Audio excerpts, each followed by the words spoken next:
Returning, Dr. Sab, to the topic of Ramzan, there are many in the West who, looking from the outside in, when commenting on this month of fasting, perhaps don't fully appreciate the spiritual endeavor that it involves, but more focus on the fact that it appears to be a month of extreme physical exertion and harshness on Muslims.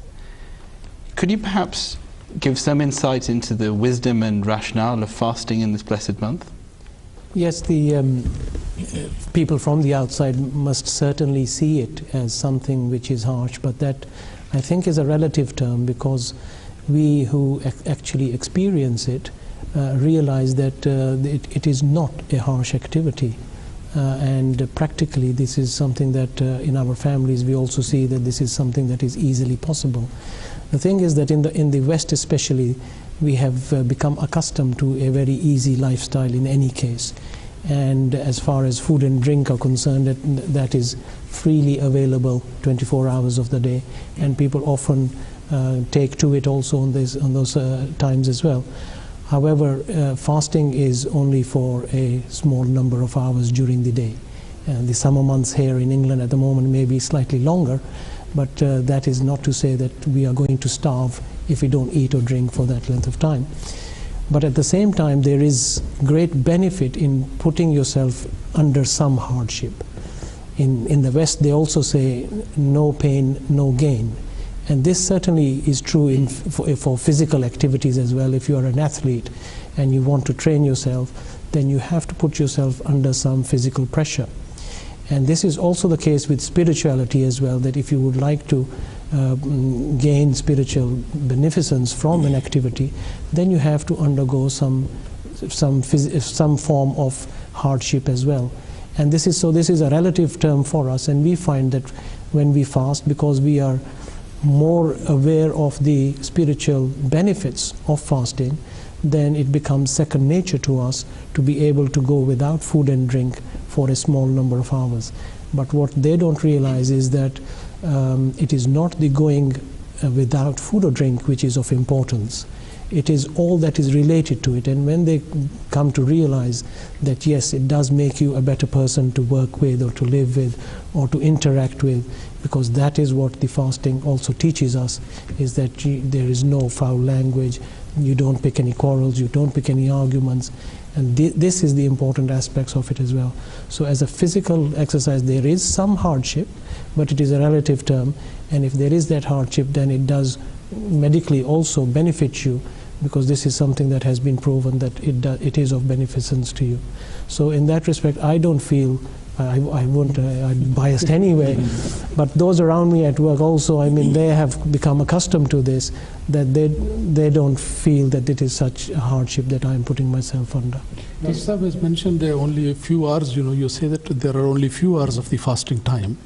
It's not only the few hours of the fasting time, but also the few days.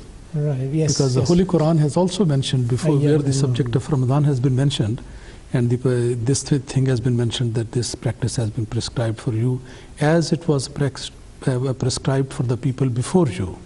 That is one thing, that Islam is not the first religion to introduce this practice of fast. It was introduced in previous religions in some form or the other.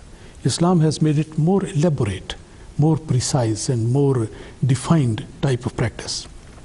But one thing Allah Almighty mentioned there is, in the very beginning it says, Ayyamum Madudat, that only few days are there. Don't be afraid. As generally people get afraid of it, that oh, the month of Ramadan is coming, we will have to abstain from food and this and that. It will be too harsh. It's not like that. Allah Almighty gives them this consolation in the very beginning, Ayyamum Madudat. And secondly, if we look at those people upon whom it is made compulsory and obligatory, Islam has given all the possible relaxations. It's a long subject. To begin with, very small minor children, they are not supposed to observe the fast. I mean, it's, I think, cruelty on the part of some people who force their young children, even not giving them a glass of water to drink, and they say every small child, they must keep fast. This is not the spirit of Islam. Islam is one thing, it says, La ikraha fid din, no compulsion in matters of religion. Then the Holy Prophet ﷺ has said, Yassiru wala tussiru. Make the religion easy and not difficult for people. And ad-dinu yusrun, he has also mentioned the religion is all about the convenience of the people. So small children are exempt from there. Then the children should be given a taste of going through the experience of fast when they gradually come to the age of maturity. And that's generally, it is mentioned, no hard and fast limit is there, but around 13, 14 years they can just observe fast for 1 or 2 or 3 or 4 days. Then from 15 to 18, that is the period in which they should gradually try to come in. But again, I must say that there's no hard and fast limit as such. It depends on the growth of the people, on the climate and situation. But gradually they have to. But once they are grown up, then of course Allah Almighty says they have to be regular, and they have to be regular in that. But still there are some exceptions. Some people who are sick, the people on journey, they are exempt. When these two conditions are there, they are allowed not to observe the fast at that time, but that compensation will be made when this condition is over. The ladies who are expecting, the ladies who are breastfeeding the children, of course they are exempt from there.